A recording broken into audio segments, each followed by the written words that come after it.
Bonjour à tous, bienvenue à ce webinaire sur la gestion complexe de l'intégration des données et comment Fivetran et Avisia créent une stratégie de flux de données agile et efficace. On va attendre un petit peu que les gens se connectent au fur et à mesure, les 5 premières minutes, et du coup, en attendant, je vais vous inviter à ouvrir le petit sondage que nous avons à droite de votre écran, qui va nous permettre de mieux vous connaître. Donc, n'hésitez pas à répondre à ce sondage-là. Et au-dessus du sondage, dans un autre onglet, dans le chat, vous pourrez poser vos questions tout au long du webinaire et on pourra y répondre à la fin.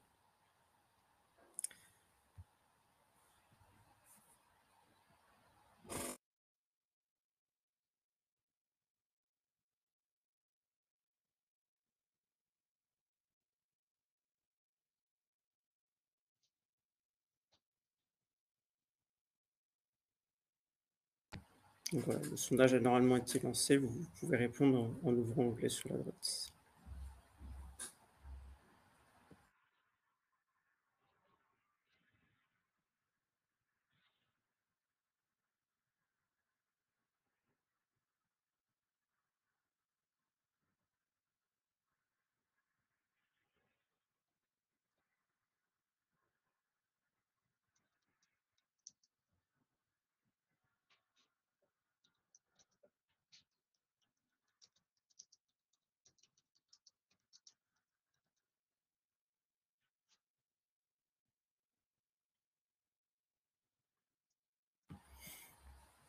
Donc, bonjour à ceux qui continuent de nous rejoindre.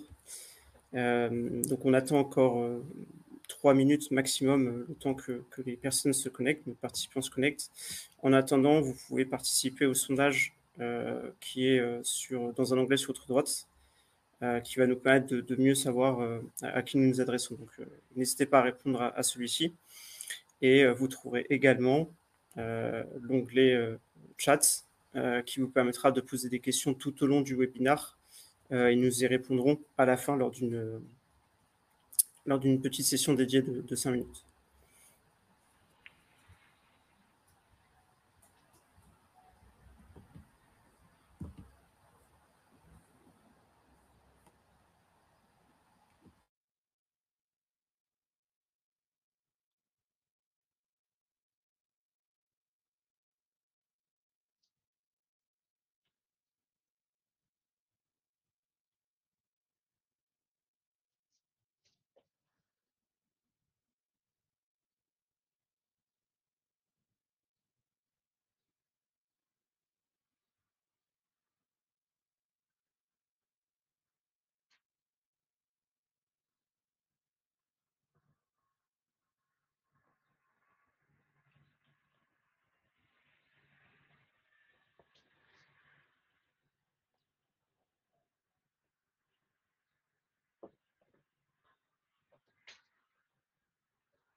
Je crois qu'on va pouvoir commencer ce webinaire.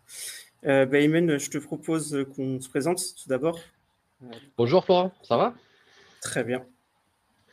Je peux commencer, oui, en effet. Donc, Ayman Benazouz, ingénieur avant-vente chez Fivetran. Ça fait presque 5 ans que je suis ici chez Fivetran, avec un focus sur le marché français.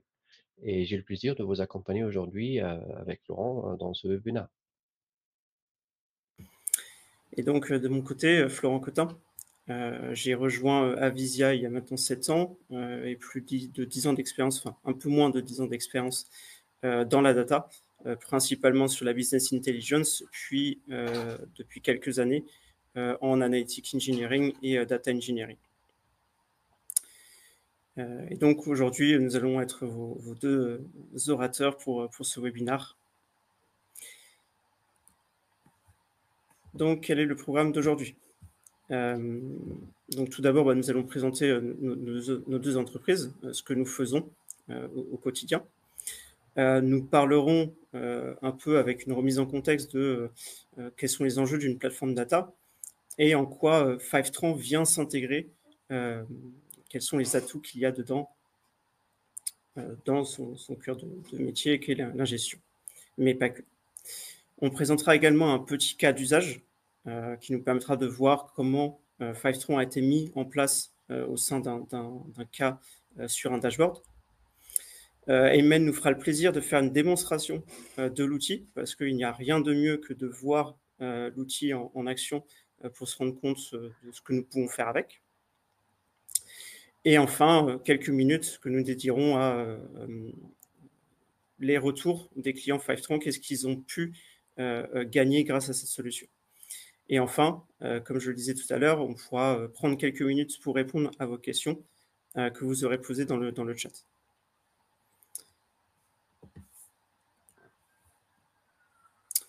Donc, Avisia.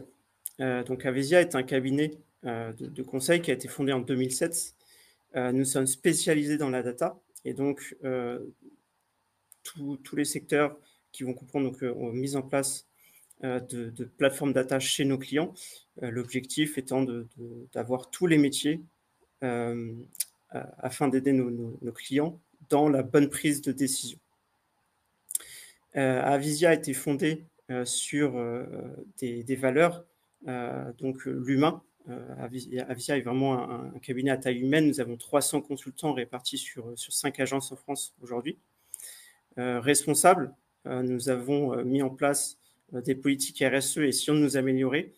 Pour cela, nous avons notamment le label EcoVadis qui nous permet chaque année de nous auto-mesurer et restons proches de nos consultants comme de nos clients. Nos domaines d'intervention vont, entre autres, sur l'intelligence artificielle, la data science, la data analyse, digital performance et le data product management, mais pas que. Nous continuons de nous étendre aussi sur la data engineering. Nous avons de l'architecture également. Ayman, je vais te laisser la main pour présenter Fivetran. Merci Florent. Donc, Fivetran, ou Fivetran, ça dépend comment vous les prononcez. Donc, on existe depuis plus qu'une dizaine d'années maintenant. On est le leader dans la partie intégration de données et tout ce qui est data et analytique. Plus que 7000 clients globalement.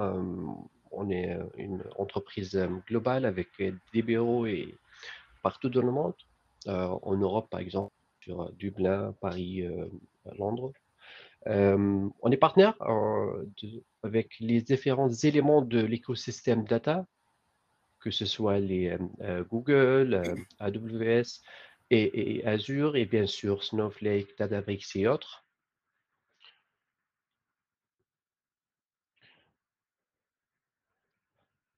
Pardon, je pense que ça va passer le diapo. Ouais. Donc, on peut avancer. Et donc, un peu de remise en contexte. Une étude de McKinsey de 2024 a montré que 65% des personnes qu'ils ont interrogées déclarent utiliser régulièrement l'IA générative. Donc, l'IA générative, c'est un mot que nous entendons beaucoup depuis ces derniers temps, mais ce n'est pas le seul enjeu en entreprise, ce n'est pas le seul cas d'utilisation. Et donc, pour refaire un petit peu l'historique, pour faire un rappel à ceux qui, des fois, l'ont connu, on commençait souvent par du reporting. Le reporting avait pour objectif de pouvoir prendre des décisions éclairées basées sur les données qui commençaient à être collectées. Au fur et à mesure que le temps passe, on commence aussi à avoir des technologies qui permettent de mettre en place ce reporting avec des fréquences beaucoup plus soutenues, jusqu'à atteindre du real-time reporting pour certains cas d'usage, et en plus des reportings qu'on a pu mettre à disposition en libre service auprès des métiers. Vient ensuite une brique de predictive analytics. Donc là, on ne va pas juste chercher à répondre à la question quel est l'état quels sont les états de mes indicateurs, mais on va chercher à faire des analyses prédictives avec ces données et diagnostiques pour essayer de rationaliser les processus internes. Donc là, on commence à se tourner un peu plus vers que peut-on faire des données dans un objectif de qu'est-ce qui peut se passer dans le futur.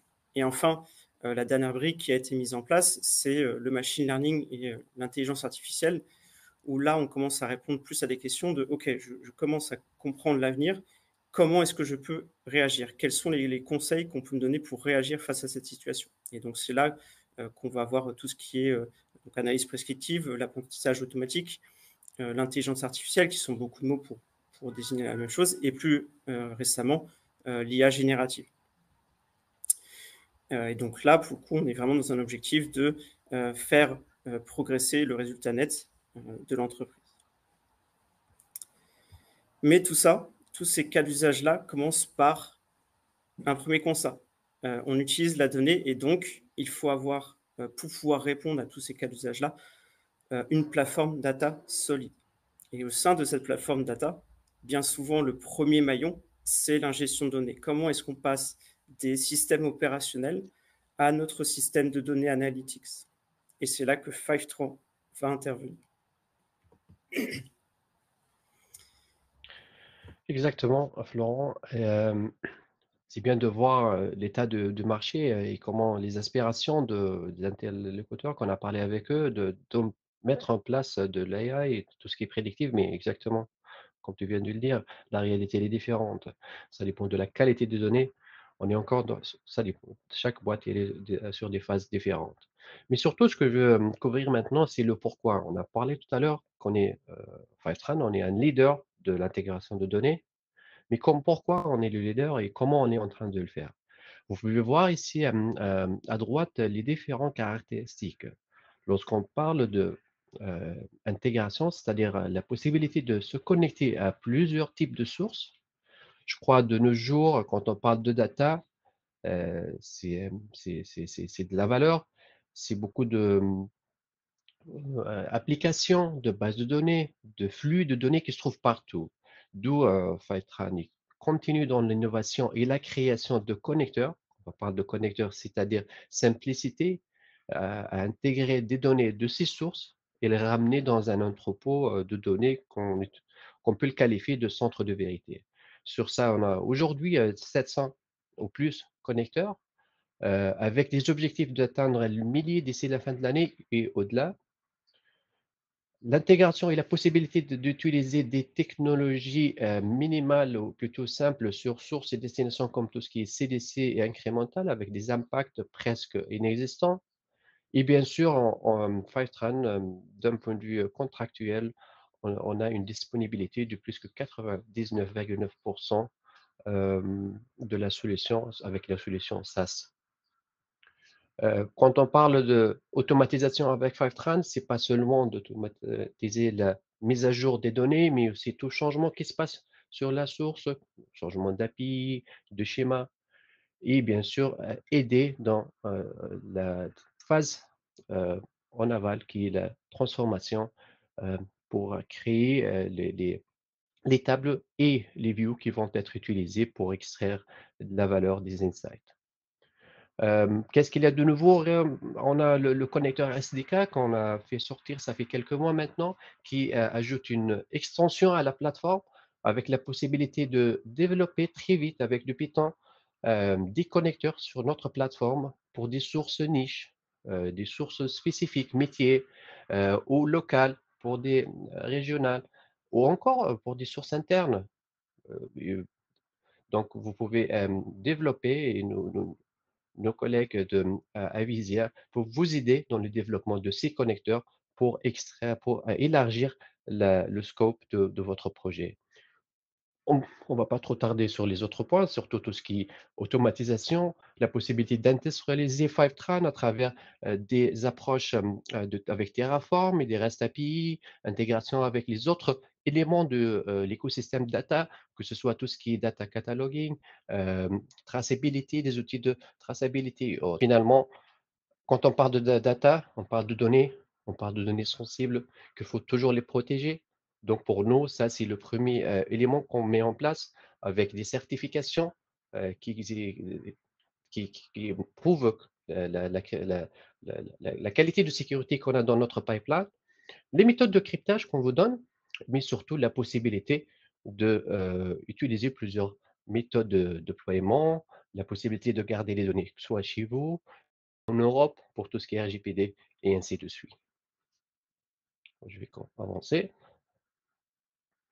Donc, j'ai parlé très vite de la sécurité. On peut voir très vite quelques logos des licences que nous avons en place. Euh, pour ceux qui sont techniques dans l'audience, donc on fait la possibilité de vraiment de bloquer les données sensibles, les colonnes par exemple, de faire de hachage sur les colonnes où il y a des données sensibles mais à valeur analytique. Donc il y a toujours la possibilité de croiser ces données après, tout en sachant la valeur initiale. C'est intégré dans la plateforme aussi tout ce qui est contrôle d'accès à base de rôle, que ce soit manuellement ou avec des solutions tierces comme Okta ou Microsoft Intra. Et bien sûr, on a la méthode de déploiement avec Fivetran, avec les options qu'on offre aujourd'hui, que ce soit du SaaS, hybride ou on-prem.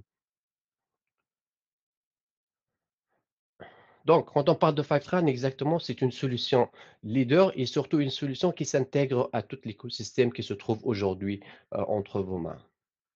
L'idée avec Fivetran, c'est de possibilité de répondre à tous ces use cases qu'on va haut avec ces données métiers, mais de pouvoir s'intégrer et ramener ces données dans vos entrepôts de vérité, dans votre data warehouse, data lake, base de données, dans les différentes plateformes, et la possibilité de s'intégrer en aval avec les intégrations natives, avec les loads, avec metadata, avec les différentes solutions d'orchestration, d'observabilité, de gouvernance, pour exactement qu'on revienne à ce que Florent a montré au début, la possibilité de mettre en place soit du reporting ou du temps réel pour voir qu'est-ce qui se passe aujourd'hui dans votre boîte, mais aussi pour étendre vers le prédictif et l'AI éventuellement.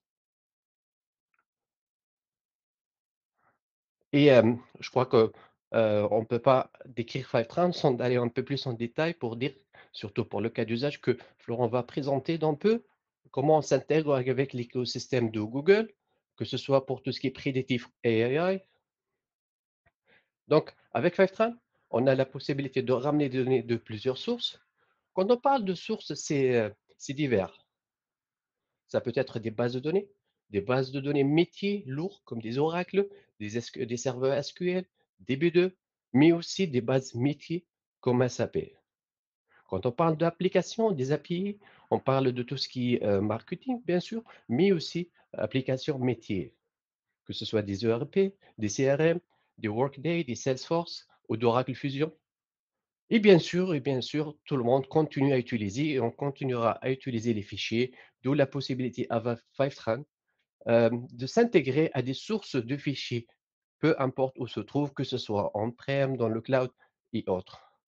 Et à la fin, on est en train de mentionner les events comme une autre rubrique. Il y a tout ce qui est Internet des objets, des events qu'on doit s'intégrer vers pour ramener ces données. Quand on parle d'intégration, on est en train de dire une intégration automatisée et simple. L'idée avec Fivetran est vraiment que vous oubliez cette partie d'extraction des données et d'écriture dans l'écosystème Google. C'est automatisé, c'est fait pour vous et vous n'avez qu'à se concentrer et passer du temps sur la partie euh, extraction des insights que Florent va l'expliquer d'un peu pour pouvoir traiter ces données et savoir avoir tous les données prêtes tout le temps au cas où le besoin change. On voit les différents use cases qu'on peut répondre à droite. Si les besoins changent, si un nouveau rapport est devenu essentiel, on n'a pas besoin de revenir à la source. Les données sont déjà dans votre BigQuery ou dans votre bucket de Google, GCS, et vous pouvez directement créer les transformations pour extraire ces insights.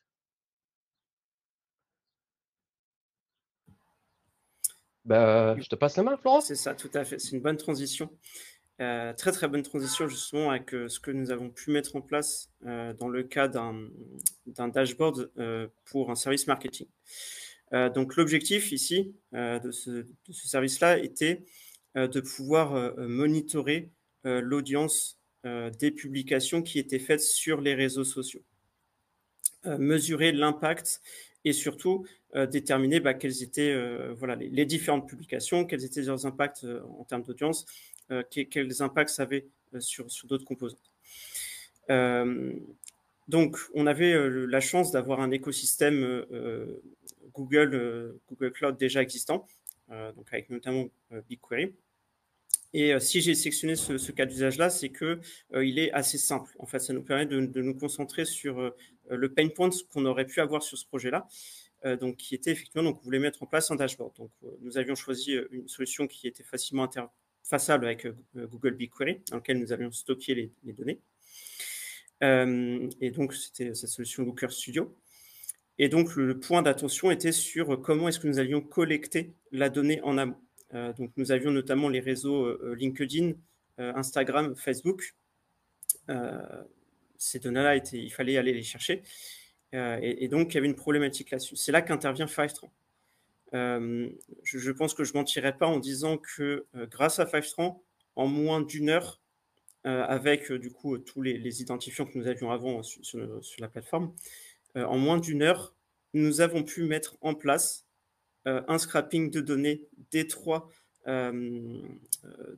providers de données, donc LinkedIn, Facebook et Instagram. Et du coup, nous avons pu, comme tu le disais, Ayman, vraiment oublier les problèmes qui auraient pu être liés à l'ingestion de données et nous concentrer sur la modélisation derrière et donc le cas d'usage auquel nous voulions répondre. Donc dans ce cas d'usage-là, j'ai quelques copies d'écran pour ceux que ça intéresse. Donc l'objectif était de mettre en page donc, un dashboard. Donc nous voulions mettre des pages avec des KPI qui permettaient de suivre facilement le nombre d'abonnés total, le nombre d'impressions sur les différents posts qui étaient faits, quelle que soit la source de données, que ce soit du Facebook, du LinkedIn ou de l'Instagram. Le nombre de posts qui étaient publiés et les thématiques, les profils. Quels ont été les bénéfices de l'utilisation de Fivetran là-dedans? Donc, comme je vous le disais, simplification de la mise en place. C'est-à-dire que si nous avions 2 semaines de travail sur ce cas d'usage-là, et ben, en fait, on avait 2 semaines de travail, on pouvait vraiment se concentrer sur la valeur que nous pouvions produire pour le client. Et donc, simplification donc, du time to market, une architecture simplifiée, pas besoin de mise en place de 3 scrappers différents pour aller chercher de la donnée, un sur LinkedIn, un sur Instagram, un sur Facebook. Nous avions également en plus des sources Excel. Donc idem, c'est passé par Fivetran. Pas de latence dans la gestion des données, c'est quelque chose qui est intégré de manière directe. Et surtout, quelque chose que nous avons pu constater récemment, l'aide que Fivetran apporte dans les modifications qui sont faites dans ces connecteurs. Donc typiquement, lorsque vous avez des changements de schéma dans ces connecteurs, Fivetran vous notifie et donc permet donc de vous laisser le temps de vous adapter et pourquoi pas d'identifier des nouvelles opportunités dans des fonctionnalités que vous pourriez mettre en place. Donc, par exemple, sur le mail dont je parle, ça va être l'ajout de tables avec des nouvelles colonnes ou la modification de tables déjà existantes avec des nouvelles colonnes ou des suppressions de colonnes.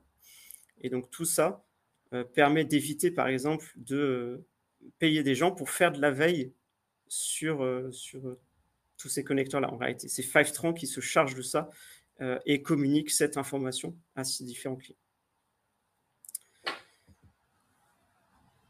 Donc là, juste pour vous montrer encore un autre écran de ce dashboard qui avait pu être fait. Et donc, on peut voir ici, l'objectif était de cartographier les différentes thématiques dans le temps et avec leur impact en termes de nombre d'impressions.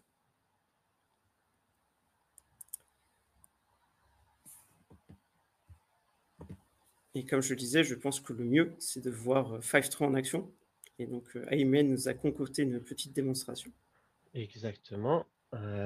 Je vais donc partager mon écran. Et Florence, si tu peux confirmer avec moi quand tu vois mon écran. Ouais, c'est bon, exactement.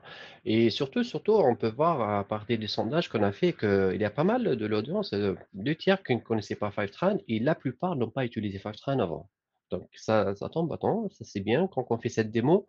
Bien sûr, ça sera court, on va essayer de couvrir le maximum très vite, mais l'idée c'est vraiment de donner une idée et éventuellement parler, organiser d'autres événements, des rencontres pour vous en parler plus. Tout à l'heure, j'ai parlé de tout ce qui est méthode d'hébergement, c'est-à-dire comment Fivetran peut être disponible. On ne va pas couvrir ce point, mais juste pour vous donner, ici, avec cette interface que vous voyez aujourd'hui, je peux vous montrer la solution SaaS hybride. Quand on parle d'hybride, c'est-à-dire que les données restent chez vous. Je peux en parler très vite après. Si vous avez des questions sur ce point ou autre, de tout ce qu'on a couvert aujourd'hui ou ce que je vais montrer maintenant, n'hésitez pas à mettre les questions dans le chat. Donc ici, on a l'interface principale de votre compte Fivetran. Déjà, on peut voir à partir de cette interface l'état des lieux. Qu'est-ce qui se passe? Quels sont les flux qui sont en marche? Où il y a des problèmes? Des propositions aussi d'ajouter des sources spécifiques avec, à base de ce que vous avez déjà en place et surtout des liens vers des informations encore plus intéressantes. Si on voit ici à gauche, donc on est dans la partie Overview. Si je passe dans la partie Connection, on peut voir les différents flux que nous avons en place. On voit qu'on a des flux à partir de bases de données, d'applications, de fichiers, d'emails, d'applications métiers, du SAP et ainsi de suite vers des destinations diverses. Je vais vous montrer que c'est vraiment et rapide de créer un flux de données maintenant. Tout ce qu'on a à faire, c'est de cliquer ici à droite sur Add Connection. Sélectionner la source qu'on veut utiliser. Pour cette démo, je vais utiliser Salesforce. Vous pouvez voir dans cet onglet, j'ai déjà logué dans mon dev pour la démo. Donc, je vais utiliser cette source. Vous pouvez voir aussi qu'il y a un petit indice ici à côté, là où c'est écrit Hybrid Deployment Available. Donc, on a plus que 700 connecteurs. Pour la plupart, je crois plus que 500, ils sont disponibles en hybride. C'est-à-dire que les données ne vont pas transiter par le réseau Fivetran, mais vont rester chez vous avec un agent hybride et le contrôle se passe à partir de cette interface. Donc, on a une séparation entre ce qu'on appelle le control plane et le data plane. Donc, il suffit de sélectionner ce connecteur, donc cette source. Quand on parle de connecteur, on est en train de parler de source. Juste avant que je clique ici, parce qu'il y a aussi ce Fivetran Platform, c'est une des méthodes qui vous permet de récupérer tout ce qui est metadata des sources et des logs de Fivetran et de les mettre et le connecter vers d'autres solutions. C'est-à-dire avec ce connecteur, par exemple, qui est gratuit, vous pouvez déverser toutes les données metadata et des logs dans votre destination et les traiter par la suite par des solutions tierces ou des requêtes. OK, je vais sélectionner Salesforce. Donc, on peut voir déjà les différentes destinations qui ont été déjà mises en place dans Fivetran. Donc, ces destinations sont déjà intégrées à mon compte de démo ici. Pour cette démo, je vais utiliser BigQuery, similaire au cas d'usage que Florent a montré.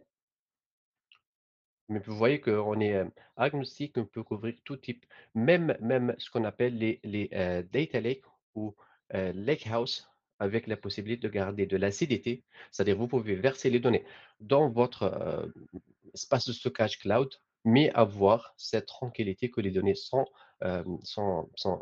précises, la qualité elle est haute, avec l'intégration des catalogues de Iceberg et Delta donnés par Fivetran dans l'offre, quoi.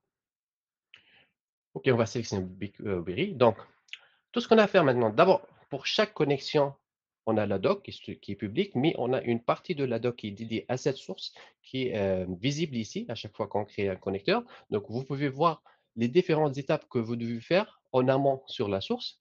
Avec Salesforce, vous pouvez voir que c'est assez optionnel.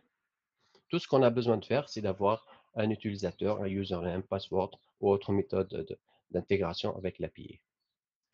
Donc tout ce que j'ai à faire, c'est de créer, de donner un nom au schéma, qui est le dataset dans BigQuery qui va être créé. Donc on va dire salesforce.com webinar. J'espère que je n'ai pas utilisé encore ce nom. Et il suffit de cliquer autoriser.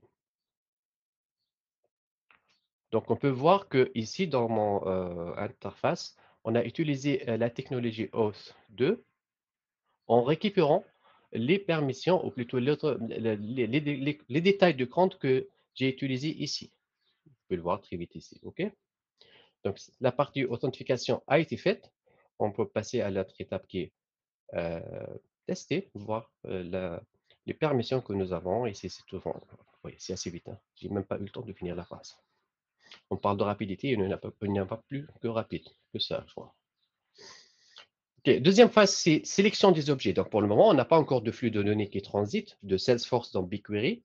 On est en train de faire du paramétrage quoi, de ce flux. Donc, la première chose qu'on peut faire, c'est sélectionner les objets qu'on veut ramener. Donc, on peut sélectionner par exemple quelques tables. Hein. On peut sélectionner par exemple Account, Opportunities, Lead. Vous voyez bien que j'ai, on va dire, une mentality sales. Bien sûr, dans les cas d'usage réel avec les clients et les prospects, on utilise des centaines de tables et ça dépend du use case qu'on peut avoir. Autre chose, on peut voir comment on peut bloquer des colonnes, tout simplement. Si on a des données sensibles, par exemple, je ne sais pas, l'email, il est sensible, on peut juste le décocher. Ou si, par exemple, on a une valeur qui est sensible, mais on a besoin de cette valeur après. C'est-à-dire, cette même valeur se trouve sur plus qu'une seule source, et on aimerait bien la croiser après. Donc, on peut appliquer du hashing, comme ici. Le hashing sera consistant dans le compte et il est possible de croiser les données sans qu'on ait une idée sur la valeur réelle de ce champ. OK, donc je vais garder cette sélection et je vais continuer. Vous voyez bien que c'est simple et rapide. Je suis en train de parler et expliquer, mais sinon, on peut tout faire en une minute. Hein. Donc, par défaut, Fivetran va ramener toutes les modifications, c'est-à-dire les modifications par ligne, mais aussi tout ce qui est changement colonne, changement de data type, ajout d'une nouvelle colonne, c'est-à-dire tout ce qui est schéma. Cependant, l'utilisateur a l'option de faire des restrictions, ces options. On va garder celle par défaut. Donc, il y a aussi la partie, comme on a dit tout à l'heure, d'intégration et simplification de tout ce qui est transformation en aval. Et là, on peut voir qu'avec Fivetran, on a développé des modèles avec certaines sources. Je vais très vite montrer quelques-uns et de quoi il s'agit. Donc ici, c'est des modèles qu'on a développés avec DBT. On peut voir, par exemple, avec ce modèle, et je crois, Florent, tu as utilisé ce modèle, c'était la base de use case, d'après ce que j'ai compris. Donc avec ce modèle, on peut prendre les données d'une ou de plusieurs sources de cette liste et ramener, au moins comme un point de départ, ces views et ces tables qui résument des KPI spécifiques publicité et marketing. L'idée, c'est vraiment d'avoir un point de départ et par la suite de pouvoir personnaliser ces views et ces tables pour votre use case. C'est du open source, donc vous pouvez les changer comme vous voulez. On peut cliquer ici très vite, voir dans le DBT et voir le lignage qui est derrière, par exemple, de cette transformation. OK, je reviens sur Fivetran. Donc, pour cette use case, on ne va pas sélectionner, on n'a pas suffisamment de tables dans la sélection précédente. Et voilà, c'est fini. Tout ce qu'on a à faire ici, c'est de commencer la synchro initiale. Donc, avec Fivetran, on va faire la synchro initiale. Et puis, ça dépend de ce qu'on a ici. Donc, maintenant, on a 6 heures, mais on peut changer une fréquence plus haute avec une minute ou plus basse avec une fois par jour. L'idée, c'est que avec ces paramètres, on va pouvoir ramener les données de Salesforce dans BigQuery et mettre à jour les données tous les 6 heures ou autres, ça dépend de la sélection. Donc, on peut toujours revenir ici pour faire des changements. J'ai pas parlé aussi d'un autre option qui est le soft delete et autres. Donc, par défaut, on va utiliser l'approche soft delete, mais il est possible d'utiliser aussi ce qu'on appelle le history. L'idée, c'est que au niveau d'une table spécifique, au lieu de faire des deletes sur la destination, on va faire que des inserts, c'est-à-dire garder l'historique des changements, avoir cette possibilité de voir l'historique. Et bien sûr, il y aura des colonnes metadata qui indiquent quelle est la valeur la plus récente. Euh, Sinon, on peut revenir ici. Donc, on peut voir très vite qu'est-ce qu'on a. Donc, on peut voir très vite qu'est-ce qui s'est passé pendant la dernière heure. On voit que la synchro initiale était déjà faite. On est en train de parler ici de trois tables assez légères. Donc, ça s'est passé en quelques secondes.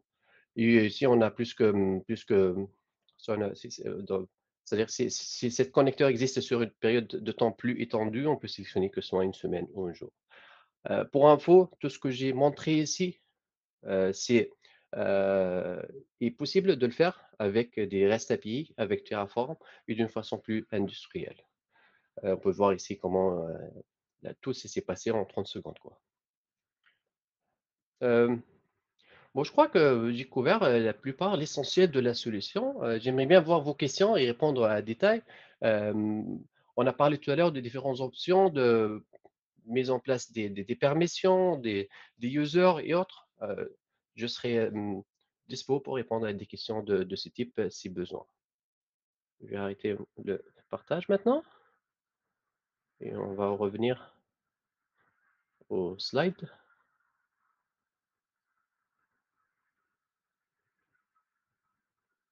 Eh bien, merci beaucoup pour cette démonstration, Ayman.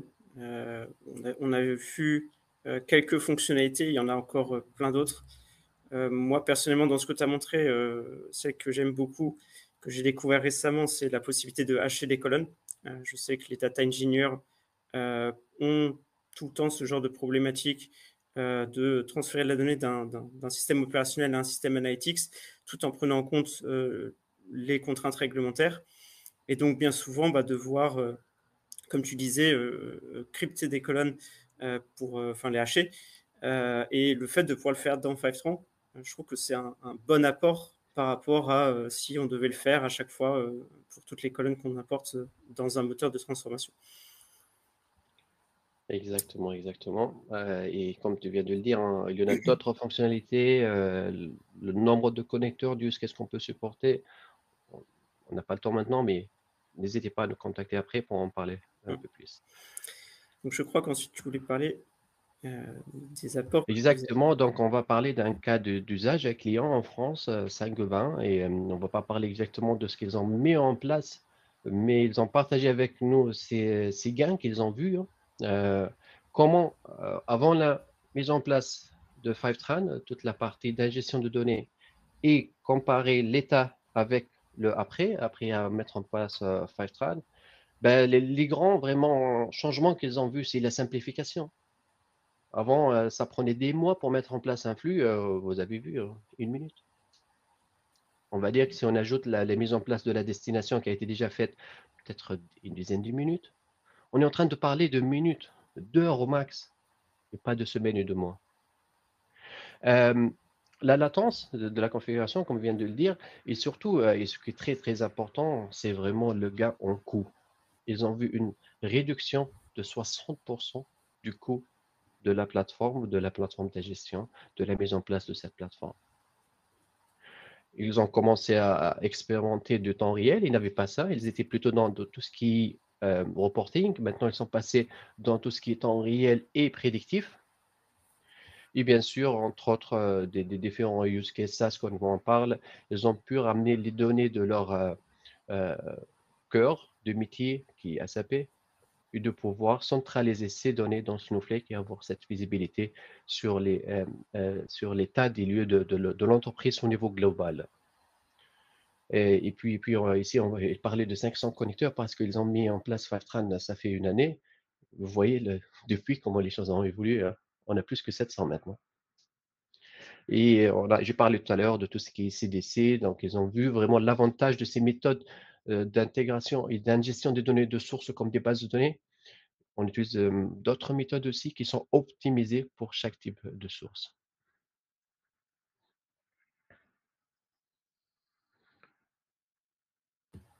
On Et peut avancer. ouais, c'est ça. Et je crois que en fait, tout ce que tu nous as présenté là, c'est un peu ce qui ressort euh, de, des retours clients quand on met en place Fivetran. Il y a, voilà, on retrouve la diminution du coût dans des cas d'usage, l'augmentation des performances, l'efficacité. Et du coup, pour les entreprises qui mettent un socle pour faire de l'AI, bah, augmenter les performances des modèles qu'ils mettent en place. Je ne sais pas si tu voulais rajouter quelque chose. Ben, je crois que tu étais l'expert. C'est ce que tu vois tous les jours, hein, en réalité, avec nos clients, que tu travailles avec eux, exactement. C'est ça. Ben nous, c'est ce qu'on a entendu d'eux après avoir implémenté Fivetran, mais je suis sûr, pardon, que c'est ce que tu vois tous les jours quand tu implémentes Fivetran et comment tu passes plus de temps sur ce qui est de la Mm. valeur, c'est extraire la valeur. Je crois que il n'y a pas de mot plus fort que ce que nos clients sont en train de dire sur nous. Réduction de temps, gain de temps, on va dire, Mm. réduction du coût et augmenter la valeur de leur plateforme et de pouvoir euh, trouver des insights qui ont de l'influence sur les performances de la boîte éventuellement. C'est ce que toute boîte, je crois, cherche à faire tout en facilitant et aidant la situation de leurs employés de data et les utilisateurs de data. Eh bien, merci beaucoup. Je crois qu'on va pouvoir passer aux questions maintenant, si certains en ont. N'hésitez pas à utiliser le chat, je crois qu'on en a déjà une qui concernait ta démonstration, Aymen. Mhm. Et la question, je pense que c'était sur lorsque tu fais un chargement de données, est-il en full load ou incrémental? Exactement. Donc, l'idée avec Fivetran, avec toutes les sources, donc qu'on travaille en incrémental. C'est-à-dire, par exemple, dans le cas d'usage que j'ai montré, on va faire un synchro initial. Si vous vous rappelez, on s'écrit initial sync. Donc, la synchro initiale, temps zéro. Puis par la suite, de faire que de l'incrémental. À 99,9% des sources, on le supporte d'une façon que incrémentale, que ce soit avec du CDC avec des bases de données ou à base de timestamp avec les API. L'idée, c'est vraiment d'être minimal et avoir un minimum d'impact sur les sources. Donc, on ramène que Delta. Ça dépend de ce qu'on a mis dans la mise, dans le paramétrage, tous les minutes, tous les 5 minutes, toutes les heures. On ramène que Delta. Et on a toujours la possibilité de faire de resync au niveau table, au niveau de toute la source, si on veut le faire. Mais le fonctionnement normal, c'est synchro initial, puis de l'incrémental. Très bien. Et alors, si d'autres personnes ne se lancent pas, et ben moi j'avais une question aussi qui est Mhm. venue dans ta démonstration. Donc, je crois que tu nous montrais qu'il y avait possibilité de mettre en place de la transformation orchestrée directement depuis Fivetran, donc grâce au modèle DBT. Ces modèles-là, du coup, sont déjà des modèles préfaits et ont besoin de certaines tables en entrée. Donc, du coup, ma question a été la suivante. Lorsque on implémente ces modèles déjà préfaits, est-ce que ça va automatiquement sélectionner les tables nécessaires dans la connexion que tu es en train de configurer? Très bonne question. Donc, je vais parler un peu de la partie de transformation, très vite, quoi. Donc, exactement, Fivetran peut s'intégrer, peut mettre en place des transformations à partir des modèles que nous avons développés, mais aussi avec votre repo, si vous voulez appliquer vos modèles que vous avez dans votre repo, donc ça, on peut le faire aussi, ou avec DBT Cloud même. On peut intégrer, l'orchestrer les exécutions des jobs. Maintenant, lorsqu'on met en place un quick start modèle, on a des prérequis, on a besoin d'avoir dans la source un certain nombre de tables. Et tant que ces tables sont disponibles, le modèle va automatiquement détecter. S'il y a un problème et qu'il y a une table qui manque, pendant l'exécution du job, il y aura dans les logs l'information que cette table manque et que euh, éventuellement le modèle n'est capable que de répondre à une partie des outputs qu'ils ont initial. Parce qu'on voit dans le modèle, dans certains modèles, on a par exemple 4 tables. Ça dépend des tables que nous avons déjà sélectionnées. Peut-être le modèle n'est capable que de montrer 3 tables et indiquer l'information qu'il faut avoir une table ou des tables supplémentaires pour répondre aux besoins de la dernière vue la plupart du temps. Donc, la détection se passe automatiquement, mais il y a aussi un retour au cas où il y a un problème. Ok, très bien. Merci beaucoup. Et donc, je vois qu'il n'y a pas d'autres questions. Donc, je pense que... Je suis en train de très vite aussi regarder les différents résultats de Mm. Paul. On est à l'heure, on peut très vite les voir. J'espère qu'on a répondu plus ou moins aux questions de tout le monde. Et que vous avez vu dans cette démo, dans ces slides, la possibilité de répondre à vos besoins, que ce soit avec l'intégration des sources homogènes, comme on assure la qualité, la fiabilité de données et surtout la rapidité de mettre en place un flux. Ok. Avec des coûts minimaux, j'espère.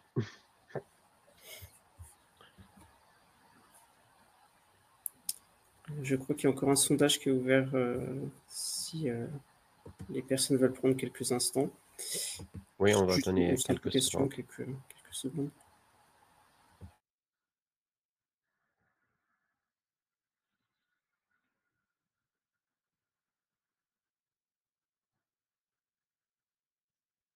Ah, je crois qu'on a une question supplémentaire. Non, OK. non, c'est la question dans le sondage. OK, donc c'est par rapport à l'SDK, peut-être renvoyer vers la source après traitement dans l'autre. Charger du bruit. OK, donc on est en train de demander, si je comprends bien, de reverse ETL, quoi, ici, de faire l'inverse, de traiter l'info et de renvoyer. Bon, on va dire comme ça, l'idée avec la solution, c'est une solution ELT, extract, load, transformer, extraction, écriture et transformation. Après, certaines sources, bases de données, sont disponibles en destination, ou même les data warehouse. Dans ce cas, les mêmes qui sont disponibles en destination peuvent devenir en source, mais c'est vraiment cas par cas. C'est pas l'essentiel de la solution, là, c'est plutôt cas par cas. Il y a d'autres solutions partenaires qui font ça et on peut vous recommander comment le faire. Je ne sais pas, Florence, si tu peux ajouter quelque chose ici?